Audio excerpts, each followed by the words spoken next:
Adventures by Morse. Carlton E. Morse presents The Cobra King Strikes Back, featuring Captain Friday. If you like high adventure, come with me.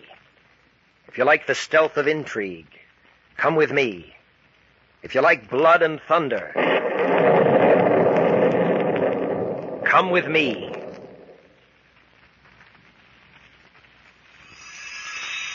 Two groups of people on strangely dissimilar projects have set out from San Francisco for French Indochina. By chance, they took passage on the same steamship.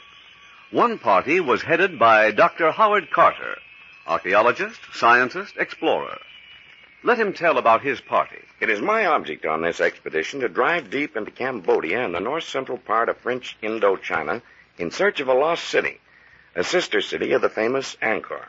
In my party, I have Professor Lebrun, medical advisor, my assistant archaeologist, Perry Mills, and my daughter Celia, who is acting as my secretary and historian for the trip. Oh, yes, likewise with us is a young Khmer student, To Quan. Strangely, on the steamship, we met an old friend, Captain Bart Friday. But let Captain Friday speak for himself. Yes, my right-hand man, Skip Turner, my secretary, Patricia Young, and I are doing a bit of a job for the French government for a change.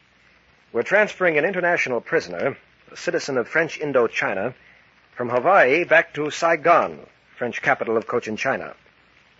By coincidence, the prisoner, Fen Lo, is of the same race as To Quan, the student in Dr. Carter's party. Yes, Captain Friday was returning the prisoner, but one night at sea, Fen Lo escaped. In the search that followed, Celia's terrified voice was heard. The searching party found her safe, but with a strange, horrifying story. Last night, the steamship landed its passengers. Dr. Carter's party is staying at the Hotel des Douanes. And now, on this hot bake-oven morning, the members are seated at an outdoor sidewalk table under the arches that mark the hotel's entrance. My, Celia. What a complexion. I was never so pink in my life, Professor Lebrun. Oh, it's quite apparent that some young man has been whispering in your ear. Don't be absurd. It's the heat. Drink your cool mixture there and you'll feel better. Oh, and then I'll perspire, Father. Perspiration, my dear, is all that saves white people out in this country. To Quan, I actually hate you. You look so cool and comfortable. You do not need to envy anyone, Miss Celia. There you are, Celia. De Quan always says the nicest things, and I actually think he means them. Where's Perry, Father? Well, I sent him over to the Hotel du Commandant de la Marine, where Captain Friday and his party are staying. You bring them here? Yes, To Quan. I want to get this business of Fen Lo's disappearance settled, so that we can start north into the interior of Cambodia at once. But I know nothing, Doctor. You mean about the disappearance of Captain Friday's Cambodian prisoner? Yes. He's thoroughly convinced that To Quan holds the key to the mystery. If he so desires, he can hold up our expedition until the matter is solved. Oh, I doubt whether he'd do that. Well, I want the thing thrashed out. I want To Quan to leave Saigon with a clean slate. Otherwise, we're liable to meet trouble everywhere. We'll have enough difficulties without that. Oh, listen. What's that, To Quan? The high priests are passing through with their pony train. Pony train? Yes, small Cochin China ponies on which they carry their supplies for the monasteries. Oh, but the bells. The bells are fastened to the ponies' necks. Oh, look, here they come. They will pass this way. Oh, Dad, look at the little shaggy ponies. They carry packs large enough for camels. Here they come.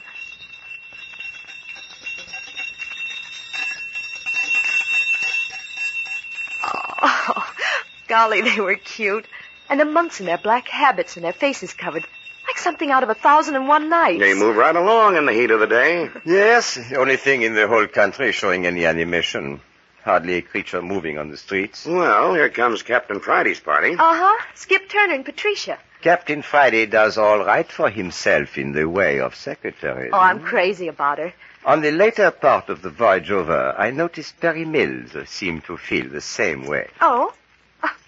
Why shouldn't he? You and Patricia seem to have grown very fond of each other. Oh, yes. I wish you were going into the interior with us. So you found the energy to walk out in this sizzling heat, Patricia. I've got a slave driver for a boss. Where he goes, it's expected I tag along. Morning, Miss Carter. Doctor? Hi, Professor LeBrun. Oh, Skip Turner in pith helmet and white ducks. That's me. Just what the ladies ordered. What about something cool to drink? Oh, definitely. I'd like something with lime or mint in it. Oh, let me get the drinks for the crowd. We have to go to the bar at this hour. Oh, never mind then. Of course, everybody wants something. I'll take Skip along for company. I'm your man. Well, come along. Oh, by the way, Dr. Carter, may I borrow Taquan in about a half hour? Yes, of course. I've got a star sapphire spotted in a shop down the street. I like the stone, but not the price. I thought perhaps Taquan could talk his fellow countryman into being more reasonable. Will you do that for the professor, Taquan? With pleasure. Oh, good. Oh, come along, Skip. We'll get the drink. Yes, sir. I saw something tall and pink and frothy. I think I'll order a quart of it. And Captain Friday, I want this matter cleared up once and for all. I intend taking Taquan with me into the interior, so if you have any charges to file against him, will you please discuss them with me here and now and see if we can't come to some understanding. Once a thing gets into the hands of the French government out here, there'll be no end of red tape. No, Dr. Carter, I have no charges to file against Taquan. I know in my own heart that he had something to do with the release of Fen Lo, my prisoner. But I have no proof. None whatever. Then you don't intend taking any action that will hold up my expedition? I intend keeping Taquan under observation. Dr. Carter, will you permit me to ask Taquan one question? Why, certainly. It's his privilege to answer or not. Taquan. Yes? Taquan, is Fen Lo dead? Miss Celia has told you... Never mind what Miss Celia told me. I'm asking you. Is Fen Lo dead? Captain Friday, I cannot answer that. Won't you, mean? No, I cannot. Why not? For the same reason you cannot. I do not know. Miss Carter. Yes, Captain Friday? Miss Carter, will you go over your whole story again for me? You mean the night your prisoner escaped on the ship? Yes, please. Well, it was stuffy in my cabin, and I wasn't a bit sleepy, so pretty soon I slipped out of my room and down on the lower deck where I'd found a nice little corner out of the breeze and still could be quite close to the rail. Yes. Well, I was in a shadow and awfully comfortable. Anyway, I hadn't been there very long when I must have dropped off to sleep. You know how it is with the throbbing of the engines and the swishing of the water. And then what happened? Well, the next thing I knew, I was wide awake. There was a dark figure standing by the rail, almost in front of me, about 10 feet away. And he was making the most blood-curdling wail. The Khmer death chant. Yes, Dad. Well, he stopped for a moment, and it was very still. Then he began again, and suddenly I saw the blade of his knife in his hand. Just a flash of it in the moonlight as he raised it and struck himself with it. Are you certain he plunged it into himself? Oh, he must have. His knees sagged, and he had to hold himself up. That was when I screamed. Yes. Now, think very carefully. What happened after that? Well, he crawled up on the rail, and then for the first time, I noticed there was something lying on the deck. A duffel bag or something. He pulled it up after him, onto the rail. Was it tied to him? Oh, there was a rope on it, but I couldn't be sure whether it was fastened to him. Did it seem very heavy? Well, it must have been. He had an awful time getting it up. And then both he and the bag plunged over the side. Is that it? Yes, sir. Just as Father and Perry ran down the deck. Here come drinks for everybody. First, Professor LeBrun. We met Perry Mills, and the two of them went down to take another gander at that star sapphire. All right, pick your drink. There's them that likes theirs frosted, and there's them that likes them iced. Oh, Skip, you shouldn't have brought me any more. I haven't finished this one. Keep it. You'll need another and another and another to keep the little red devils away. Here you are, Captain. Which one for me? Why, both of them. A green one and a yellow one. Thanks for nothing. Taquan. Yes? Taquan, would you have any objections in assisting a friend to commit suicide? If it was his will, no. Sure you wouldn't. I know you guys. You wouldn't have any objection to doing the job yourself either if you thought you could get away with it, would you? It would depend most certainly upon the circumstances, Mr. Skip. There's sure a lot of queer setups in this man's country. Have you felt it too, Skip? Felt it? I've seen it. Look out there in the street. All them kids practically as raw as the day they was born. Well, but that doesn't mean that they're peculiar, Skip. That's just a custom. You know, after all, man suits his character, his customs, and his mannerisms to his environment. Well, that's okay with me. They could do all that and still keep the shirts on, couldn't they? No, seriously, though. There is a strange atmosphere hanging over Saigon. Something secretive, something smoldering. And I'm not just talking about the mysterious East. It isn't the port of Saigon alone, Patricia. It's the whole of Cambodia. A veil of uncertainty, the sense of danger. How exciting. What kind of danger, Dr. Carter? Well, don't you remember me telling you aboard ship how legend has woven a strange story about this land? How it's supposed that hundreds of years ago some strange force visited French Indochina and drove all the inhabitants from the great cities, wiped the cultivated lands of northern Cambodia free of civilization, and then the jungles and luxuriant plant life crept swiftly in and engulfed everything that had been built by man. And you mean to say that strange, same force still hangs over this part of the world? When you say something, do you mean the supernatural, Father? It's hard for an Occidental to say, Celia. There are strange Easty forces at work here, beyond our grasp or understanding. Well, mostly imagination, isn't it, Doctor? Wouldn't it be glorious to go with Dr. Carter's party? Couldn't we go? Hey, couldn't you arrange it, boss? We are going. What? Hey, are you kidding, Captain? We're going with Dr. Carter. If doubling the size of his party won't be too much inconvenience. But Captain Friday, why on earth do you want to go into the interior of Cambodia? Yeah, what's the idea, Chief? If I want to scramble through the brush, I'd rather go back to San Francisco and climb Mount Tamalpais. It's safer. Shame on you, Skip. I thought you were a fire eater. Sword swallowing's my specialty. No, Carter, I'm serious. Well, Captain, this is most astonishing. Taquan, what's wrong? No. What's the matter? No, they must not go. Wait, what do you mean? I take you. I guide you many strange places. These others, they must not go. Don't want me along, huh? Well, that's just too bad, Taquan, because I'm going. It is for your own good, I warn you now. Yeah? You mean we're sticking our necks out if we go? I cannot. Irresponsible. Hey, Captain, I think I would like to go along on this trip. Sounds interesting. It's all settled. Dr. Carter, I'll stand our share of the expedition expenses. I'll guarantee that there'll be no interference with your scientific work. Why, under those conditions, I'd be delighted to have you. Patricia, did you hear that? You're going along. It's wonderful.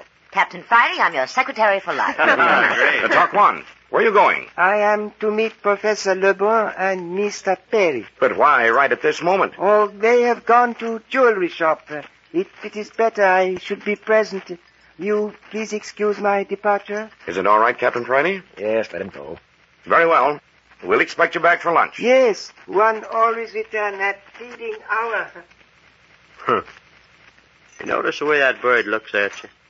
I think he has interesting eyes. Yeah, the eyes of a fanatic. Taquan would as soon slit your throat as look at you.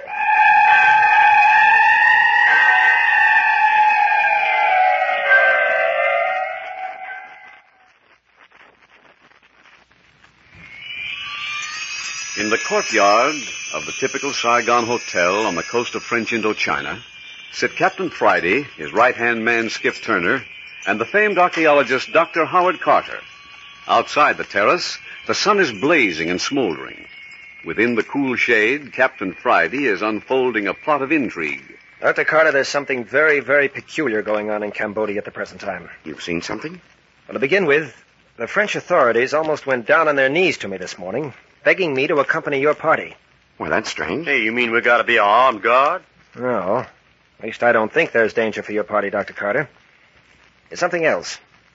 If it was dangerous, they'd simply forbid you to go north. Taquan seemed frightened at the idea of you joining our party, Captain. Yes, I think I know why.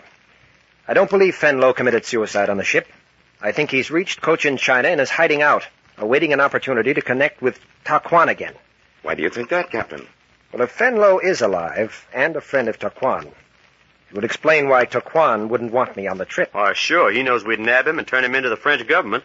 Oh, here come the gals. Oh, this is much more fun. And besides that, we'll have to get some clothes suitable for the trip. Hey, don't you ever talk about nothing but clothes. Well, I've already got mine, Patricia. Dad gave me a whole list of things before we left San Francisco. Would you go sit down? No, thank you, Dr. Carter. I'm going to look over Celia's outfits for the trip. We'll need a lot of things to go into the interior. You hear that, Captain? Yes, I was afraid of that. Father, I'm going to stay with Patricia at her hotel tonight. There's so many details to discuss. Do you mind? Not at all, my dear. I hope the budget will provide proper traveling equipment, boss.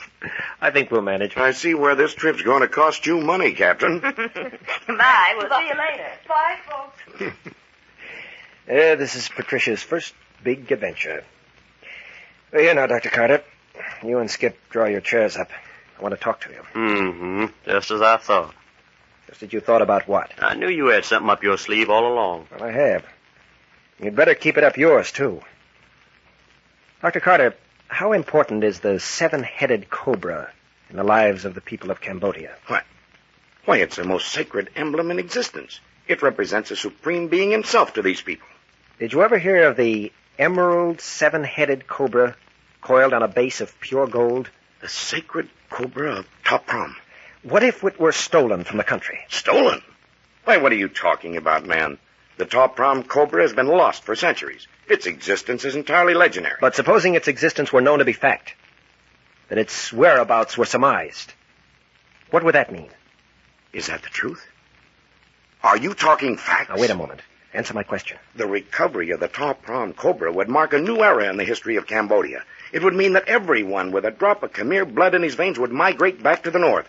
It'd mean the rebuilding of the Khmer Empire. And why would it mean that? Yeah, how come it's so doggone important? The people have been waiting for this sign ever since the downfall of the empire.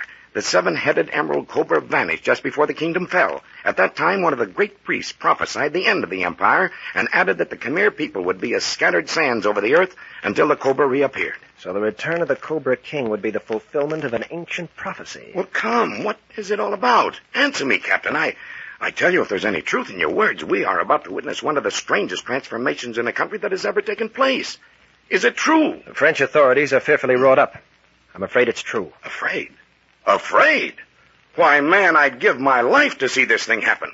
Why, there would sweep up this great valley one seething throng of humanity. It would be one mammoth crusade with men, women, and children turned into a maddening mass of religious frenzy. It's just exactly what the French officials fear. Why, these people would go into this wilderness and turn it into an habitable place overnight. Undoubtedly they'd try. But think of the hundreds and thousands of these people, stirred by religious fervor, who would die miserably in that wilderness. Oh, there'll be no holding them once the news of the cobras spread about. Yeah, the French officials know that, too. Tell me, Doctor, what would happen if the cobra was stolen? There would be such an uprising as this world has never witnessed before. It'd make the Boxer Rebellion seem insignificant. Every foreigner in Cochin China would be cut down without mercy. Hey, is this diamond snake, or whatever you call it, worth anything? I mean in good round American dollars. I know an institution in London that would pay $5 million for it. Hey, Captain, did you say you know where this gold snake is? I did not, but Taquan knows. What? Taquan knows if anybody does. Good gosh, and here we've let him slip out of our hands. Well, how do you figure that, Skip? He just walked down the street to a jewelry stop to meet Professor Lebrun in Perry Mill. Yeah, but ain't he liable to make a duck for the high timber? I have implicit faith in Taquan. He won't run. He's known about it for a number of years. He was just waiting for the right time to reveal his secret. But why is the present the time to strike? Both he and Fenlo are prepared. They're well-educated. They're capable leaders. They've been groomed for this role of prophets with tremendous care by the old men, the Khmer high priests. Hey, you're just full of information. Where'd you dig it up? From the French intelligence service here in Saigon. They've been watching the natives for years. Still, I don't understand, Captain. Why do they want you to go into the North Country? Why don't they send one of their own spies who knows the country and the people? Every available man they have is known to the Khmer's priests. Hey, careful, Captain. There's a pop-eyed Hindu rug peddler standing behind him. Be on your way. Look at him skitter. Skip, I think your Hindu was a Cambodian. Yeah, well, I'll bet he carries a knife a foot long under those rugs, whatever he is. Go on with your story, Captain. Well, as I say, Taquan's coming and the mysterious disappearance of Fen Lo have thrown the authorities into a panic. Came too unexpectedly. They're not prepared. And so they want to make you the goat. I jumped at the opportunity. Yeah, but what are we going to do after we get up there? Keep our eyes open, keep our ears open, see what we can see, hear what we can hear. Is that all, Captain Friday? Those were my instructions from the French authorities. Captain Friday, I think I know what you have in mind. If I'm correct in my surmise, I beg you don't do it. I beg you to remain in Saigon. Be careful, Doctor. That little Annamite woman has passed by our table 3 times in the last 10 minutes. Hey, you mean that cute little trick with the black umbrella? Oh, careful, Skip, careful. Hello, here comes Professor Lebrun. Did you get your precious gem, Professor? Yes, we did very well. Oh, Dr. Carter, will you go down to the Ling place, 2 doors the other side of the Continental Hotel terraces? You know the place. Yes, but what's the matter? Where's Taquan? Why didn't he return with you? Taquan is waiting for Dr. Carter. Waiting for me? Then I'd better hurry. Excuse me, gentlemen. I'll take no longer than necessary. Well, what do you know about that? Hey, Captain, what kind of a shenanigan is this? My word, Skip, what is suspicious nature? Yeah, well, I seen you pull some smart ones before. Are you sure you ain't along on this expedition as something besides medical advisor for Dr. Carter? Oh, come, Skip. We are all one big family now. Yeah? Professor Lebrun, just how much of Taquan's history do you know? Only what he has chosen to tell me. Very lucid explanation, Thanks. but not in the least satisfactory. Oh, see here, Captain. Really, now that is most embarrassing. Listen, Professor. There must be something up, or why all this evasiveness? My dear Captain Friday, has it ever occurred to you that personal information given in confidence is information not to be ballyhooed about the town? Good. That answers my question. Most gratifying, I'm sure. Aha. Here comes Taquan himself. But he's alone. Where's Dr. Carter? Hey, things are beginning to move. Taquan, where's the doctor? I have here a message for Professor Lebrun and for Captain Friday. Message? Message from whom? You will read it, sir. Yes, of course.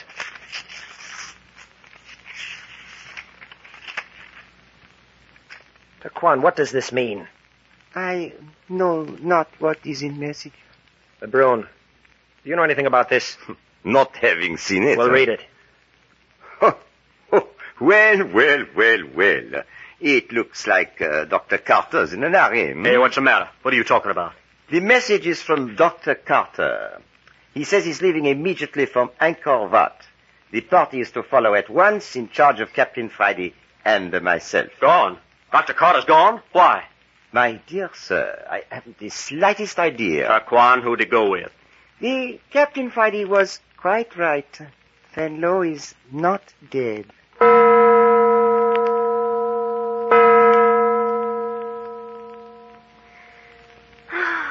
Oh, dear. Are you awake, Patricia? Isn't it the limit? I'm so excited I can't even close my eyes. You sleepy? Not very. It's a shame. Me rolling and tossing and sighing after bringing you over to my hotel. Bed's nice, though, isn't it? I didn't suppose they had beds like this out in this part of the world. Wasn't it the most curious thing, the way your father just up and left us? I hope Dad's all right. It'd be terrible to have anything happen to him. That Taquan gives me a creepy feeling. I hope Captain Friday and the professor get on together. They're to be joint leaders of the party until we get to Angkor Wat. Just think of it. Angkor. A place you read about in books. I never dreamed of actually seeing it. Cambodia. The realm of the Cobra King. And tomorrow we leave Saigon. Tomorrow. I'm certainly glad we did our shopping this afternoon. Uh-huh. Must be beautiful to the north.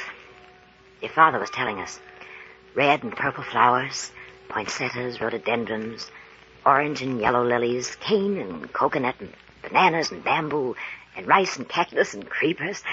Can you imagine a country like that, Celia? Oh, going to sleep. Huh? Oh, what'd you say, Patricia?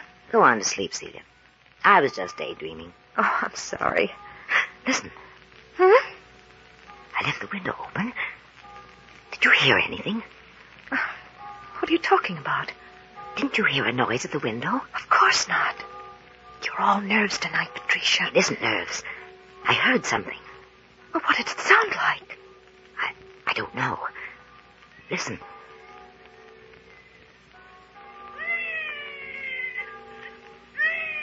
Well, I don't hear anything. Just the usual night noises, baby crying, that sort of thing. That isn't what I mean. There.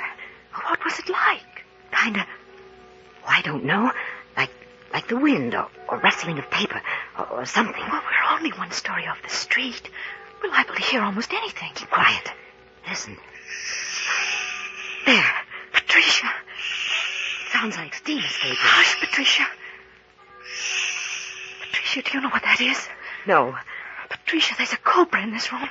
Mother, a snake? Yes. Look there in the moonlight. Please don't scream. Don't put your hand over my mouth. You mustn't scream. You mustn't.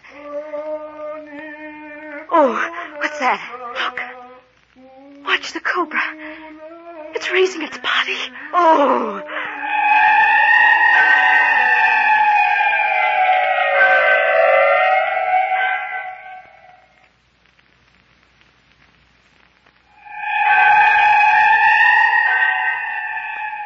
terror of Cambodia has descended upon the Carter expedition.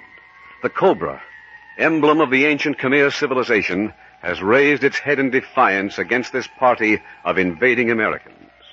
And it wasn't until Captain Friday, his secretary Patricia, and the reckless Skip Turner joined the expedition that trouble began. You have just heard the second chapter of The Cobra King Strikes Back, a new thriller in the series of Adventures by Morse. Next week, you will hear Chapter 3, entitled The Mad King of Anchor, which will take you deeper and deeper into the jungles and into the sinister intrigue of French Indochina.